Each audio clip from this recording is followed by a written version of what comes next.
So UFC Fight Night Vegas, Garcia versus Onama is this weekend, and I'm about to get into it, go for breakdowns, give my full card predictions, and I really get into it. Before we really begin, yes, I know I look good right now. When not with my fiance, you feel me?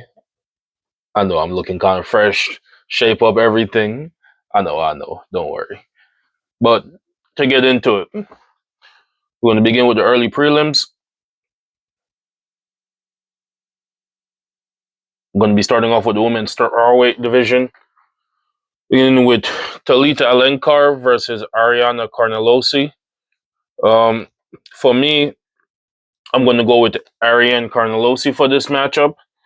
Think that she just, as you can clearly see, I think she's more experienced. I think she's the more prepared fighter. I still think it's going to be an interesting matchup, though. As we all know, with MMA, you can't just the amount of people you fight isn't all there is. It's also the quality as well as the diversity of the experiences. Despite saying all of that, I just think that Ariane is in this stylistic matchup is just a little bit superior in this one. I imagine that everyone's going to be coming out pretty aggressive, starting off with two Brazilian fighters, so that'll be fun. Amos, in my opinion, I think Ariane gets it by finish in the second or third rounds, but overall, should be a pretty decent opener. Especially with everything with the women's strawweight right now, we need some new blood because we're gonna need a new title picture to be crafted. So looking forward to that. Next matchup, we got Phil Rowe versus Seokyeon Kyo. In my Based off my personal opinion, I think Phil Rowe is the one who will come out dominant in this matchup. My issue with Phil Rowe, personally though, is that sometimes he can be a bit hesitant. He has good striking. He has pretty decent fight awareness and fight IQ as well. However, sometimes he kind of hesitates a bit. He slows down a bit at times. He doesn't throw combinations when he should. His technical, but despite all of that, I think that his technical skills are just solid. I think as a striker, he's really good as far as just capability, even if his execution is lacking at times. I think that he has pretty good fight IQ as well. I think his grappling defense is decent. I think this will be a pretty tough matchup for him, to be honest. However, I think that he'll get it done. So in this one, I'm going to go with decision by Phil Rowe. He's fully capable of getting the finish, without a doubt. He's capable of actually landing that knockout in like the second round. However, because of the habits I mentioned earlier, I'm going to go with Phil Rowe by decision for this one. In this next matchup, we have Alice Ardelian versus Monster Canijo Ruiz. This one, I'm going with Carnelo Ruiz. I know that she's the one coming off a loss in this matchup, especially against Alice Ardelian. But my personal opinion, I feel like people coming off a loss tend to be a little bit more intentional, a little bit more aggressive, a little bit more determined in their outings. That also come with the issue of sometimes they tend to be careless, a little bit too eager, a little bit too aggressive, a little bit too willing to engage, and a lot of times get set in traps. But I do think that Monster Canelo Ruiz is kind of just, I think she's got solid fundamentals. I think in this matchup, she'll be the more aggressive fighter. I expect her to be not reckless, but aggressive. I think that in this one, I think she also has the physicality advantage as well. So I kind of expect her to kind of just push a kind of bit of a grinding pace and maybe go with Canelo Ruiz by decision for this matchup. Moving on, we're going to the women's bantamweight for this one. We have Katlyn Vieira versus Norma Dumont. I think Norma Dumont got this one. I expect Norma Dumont to just kind of just better. To be my personal opinion, I think she's just a better fighter in this one. I think on a technical level, I think her striking is more intentional. I think her grappling is a little bit better as far as execution. Overall, I just think that she's the superior one in this one. I think that she gets it done by finish, to be honest. I give her a third round finish. Ketlin Vieira is kind of big, even though it's bantamweight, but she is a big. I believe she's the bigger fighter in this one. I think that she also is pretty solid herself. This is the UFC, but I just think Norma Dumont is just overall a better fighter. Moving on, we have Dante Johnson versus Cedricus Dumas. I'm going with Dante Johnson. Cedricus Dumas is one of those. Cedricus Dumas is kind of a bit similar to Kevin Holland in the aspect that a lot of untapped, underutilized, kind of abandoned potential, if that makes sense. He had a lot of opportunities, a lot of issues outside the cage. He's kind of been his own worst enemy in a lot of aspects, and I feel as if UFC, or more specifically MMA in general, hasn't really been at the forefront of his priorities for some time now. I think that because of that, it's really resulted in a lack of improvement and overall development for him for what he could have been, or at the very least, even certain things that he really could have pushed the tempo with. Even though he's going against a debutant in Dante Johnson, it's hard for me to pick Cedricus Dumas, despite like him having a lot of talent, or at the very least, him having very solid talent, very solid potential, like decent striking. But overall, Cedricus Dumas is kind of a non-progressing fighter. And it's hard for me to pick somebody like that in an ever-evolving middleweight division. We see a lot of changes coming up right now. We see constant contenders.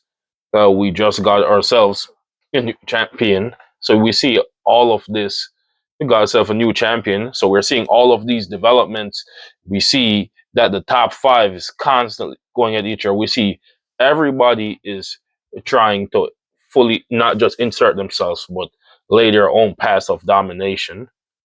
And then we see Cedricus Dumas as somebody who's kind of, I can't even consider him a gatekeeper because he's just not solidified in his position. That's what it feels like to me personally. He feels very not solidified in his placing within the organization. I got to go with somebody like Dante Johnson, new blood, new skills, new talent. He's going to be hungry. Think he's going to be more focused on the fight. I think overall, he's just. I think this is going to be a. I think it's a good matchup for both of them. In the matchup wise, I probably think that Cedricus Dumas, if he was locked in, focused, it would be a good opportunity for him. But I just can't see. He's just way too unfocused with MMA. So I'm choosing Dante Johnson. I got Dante Johnson by finish in the second or third round. Let's see what happens with this one. Moving on to the bantamweight division, we have Timmy Kuamba versus Chang Ho Lee. I'm going with Chang Ho Lee for this one. I think Chang Ho Lee has superior striking, superior grappling, superior timing specifically as well. I think that's a good matchup. I think Chang Ho Lee is just overall better in this one. I think better striking, better grappling, um, better fight IQ. It's just kind of a I'm going to pick the person who I just think is better, and I just think he's better in all the areas that count.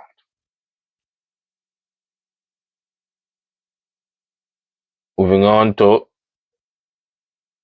feature prelim, we have a unique body type from this picture, but we have Billy Ellen. What is wrong with with me? We have Billy Elikana versus Kevin Christian. Pretty high level fight with this one. I'm gonna go with Billy Elikana, and it's not just because of my body type preference, but I don't think Billy Elikana is the more experienced fighter. Despite what the record shows, I think that he's more experienced against higher level competition. That makes sense. I think Billy Elikana, despite being the overwhelmingly smaller fighter in this matchup, as you can see, it's literally 6'3" versus 6'7". Um, literally has a disadvantage in reach as well, by for obvious reasons. But overall, I just think Billy Elikana is going to be more aggressive. I think he's got much. I think this is where he really can have that experience, kind of show, control the tempo. I think he'll have a better control of the tempo of the fight, a lot more. I think he'll be more, quote unquote, aware, have a lot more better mat presence. I expect him to be put in some trouble here and there. However, I just think that he'll be able to adapt a lot better to the adversity he'll face, especially when he managed to find that reach, which may or may not take a bit of time. But once he finds that reach, finds that timing, I think he just will be able to kind of bridge that gap and kind of overall and get through and really outstrike. I expect this one to be a firefight, so to speak. It could be a quick burn, it could be a long bloodfest, but I'm expecting, based off what I'm assuming, and I'm expecting a firefight. I expect this one to kind of end anywhere in the first or second round by TKO or by finish, TKO, KO, submission, whatever they get, by in the favor of Billy Elikana. Moving on to the main card.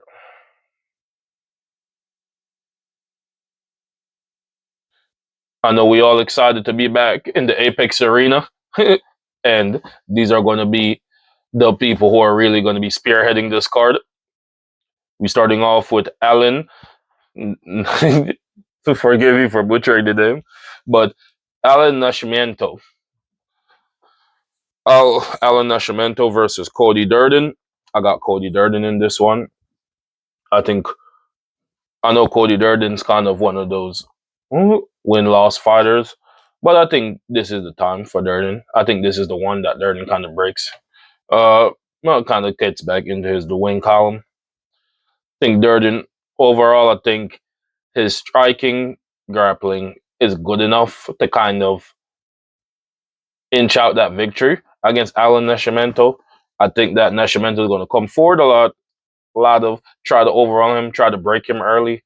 Durden probably be aware, face some adversity, control it, slow down the fight a bit, kind of inch out victories by round. I expect there might be times where Durden might try to point fight a little bit, especially once again. Sometimes you try to be more careful when you're on a loss, and that could lead you to a defeat or victory. But in Durden's case, I think Durden's smart enough to pick, kind of go for the win by rounds rather than to win the fight when necessary. I think Durden wins this one by decision. We'll move on to the next one.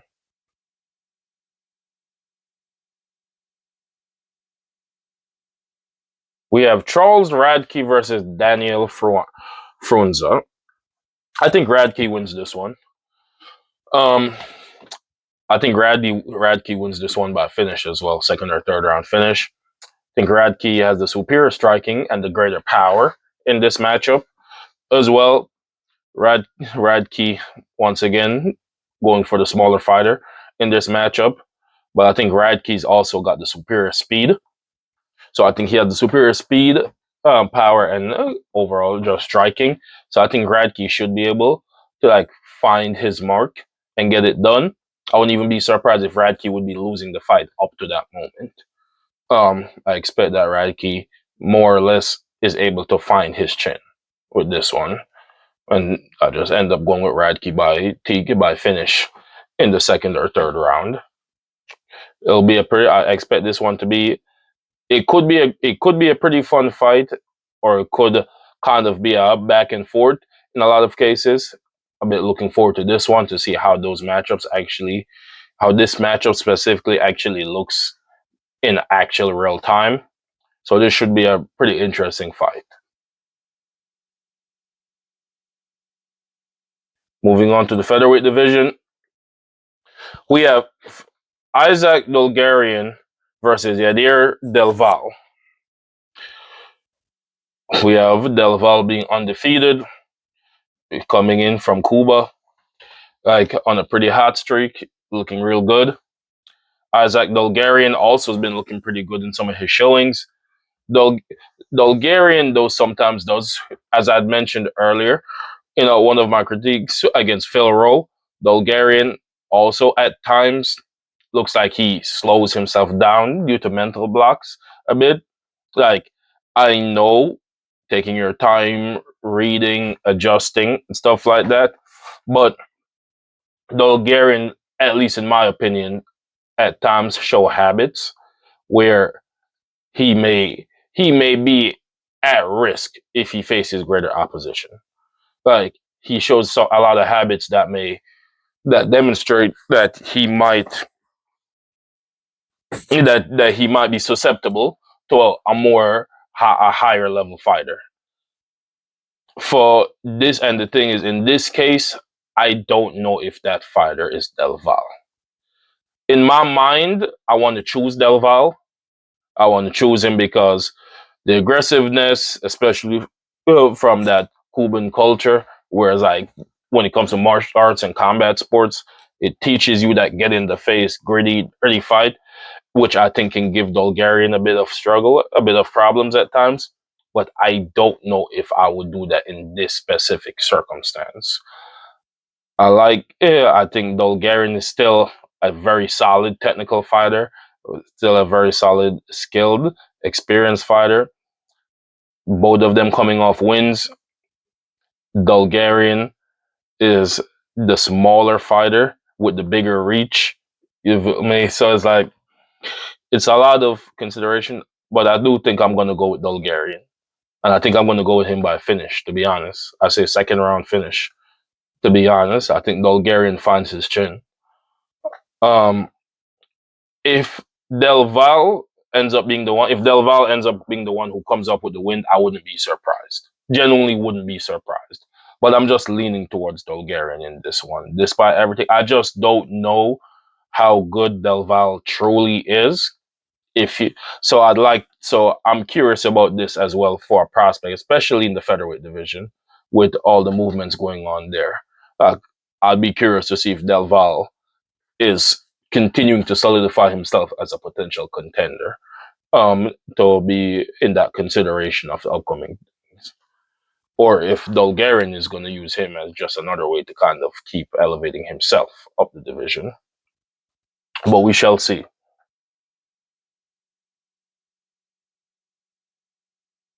Moving on to the next one, we have Jeremiah Wells versus Tembo Gorimbo in the UFC's welterweight division. This one will be a pretty interesting matchup. We have we have the size and reach advantage overwhelmingly going to Tembo Gorimbo, as you can see right here. So in this aspect, and then to be honest, this is one of the ones where I'm not favoring the shorter fighter. I'm actually leaning towards Tembo Gorimbo. I think Gorimbo is a pretty smart fighter at times, not the smartest. Like he shows his flaws and gaps often, but I think that in this specific matchup, he is the smarter fighter.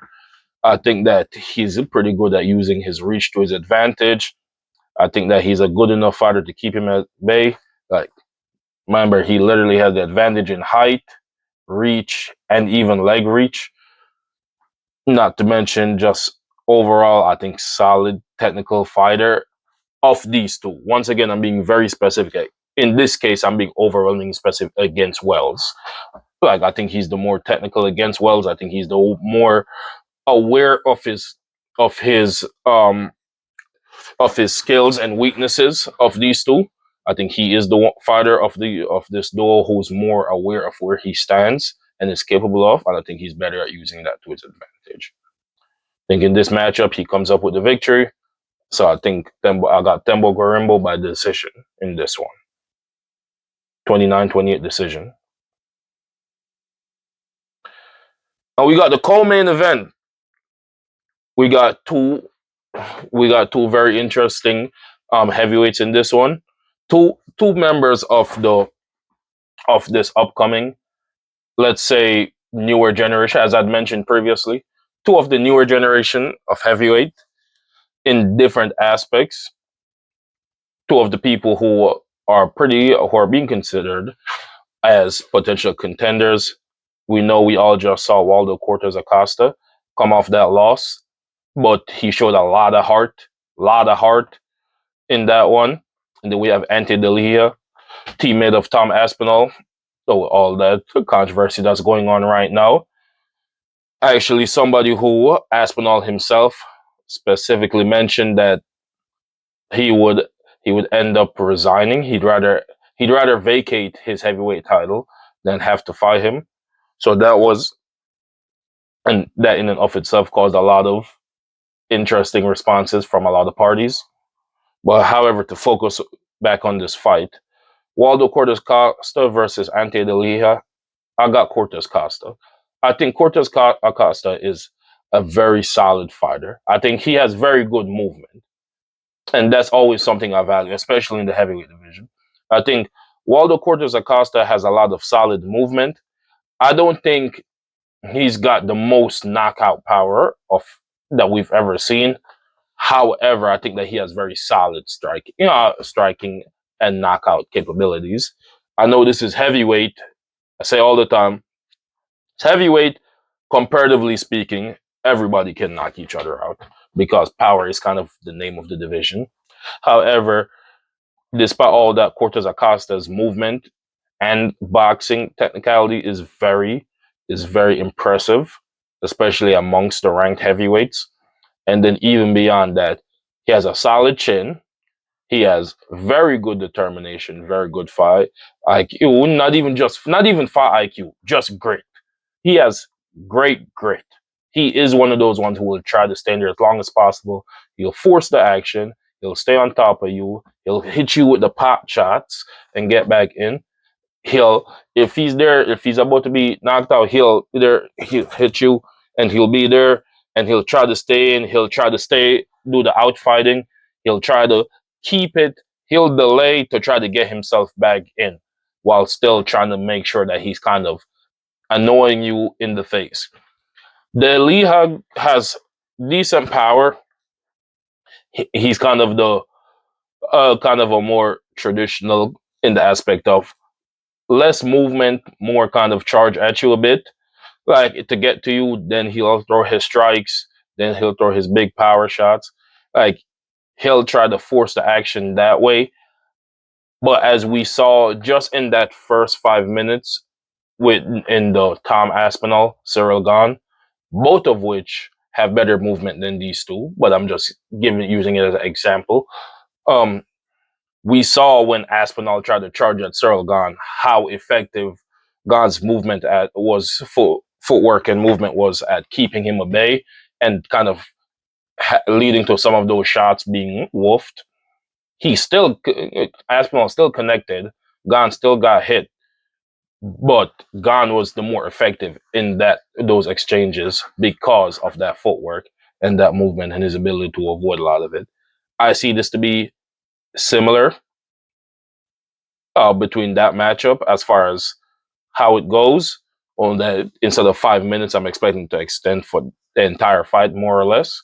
I think Deliha, unless he's able to really, really get to Acosta, and Acosta has solid grappling defense as well, and even a couple decent grappling himself. Very athletic heavyweight and good movement, good matchup, good just distance, good awareness. Overall, I think Acosta is just a little bit too much for Daliha, a little bit too soon. I think once again the UFC is trying to find upcoming heavyweight contenders where they're kind of trying to rebuild that division as much as possible. So a lot of heavyweight people who could be contenders are getting pushed up really fast. Once again, you saw it happen with Taliesin Teixeira against Derek Lewis.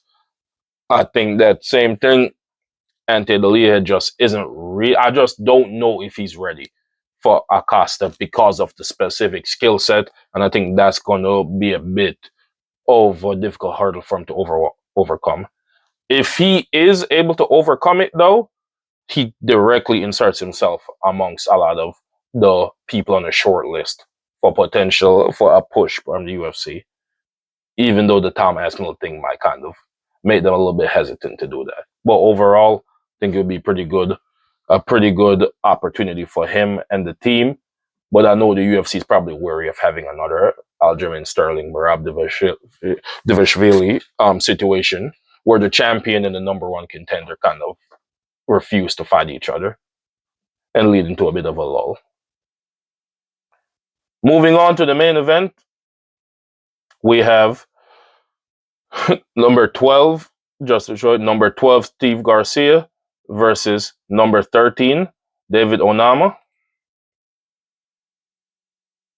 I think that this trip right now, I think it's a pretty interesting matchup. I am leading towards David Onama. I just really enjoy, personally, I really enjoy the run he's been on. Find it impressive, solid striking, solid timing, solid accuracy. Like, very overall solid fighter. Like, I really like Onama. Good speed, good IQ, good adjustments. Don't get me wrong, Steve Garcia is also great. Like, great grappling, great striking, good striking, good awareness. Like, Steve Garcia himself is also big consideration. But I think Onama is really the one. Personally, I really think David Onama is really the one who's kind of making his way up the featherweight of these two. Like, he's the one with the greater stock uh, as a fighter. I think Onama gets this one done.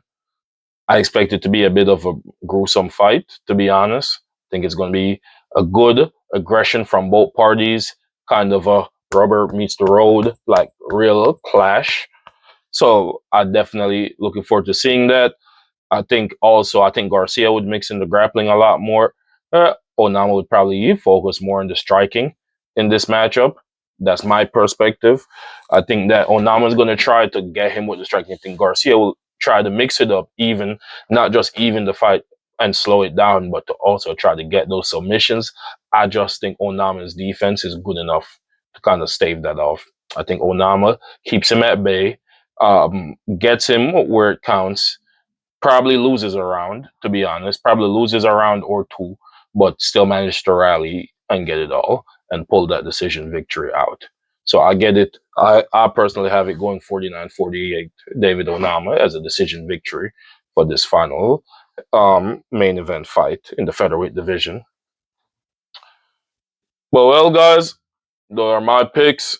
Those are my opinions. That's my breakdown. That's how I see these fights going. This is my predictions. Let me know what you guys think in the comment section. Let me know your thoughts. What I have right, what I have wrong. Give me some perspective. See y'all next time. Pray for Jamaica. That's where I'm originally from. Appreciate your guys' effort and support in the channel. Till next time, peace.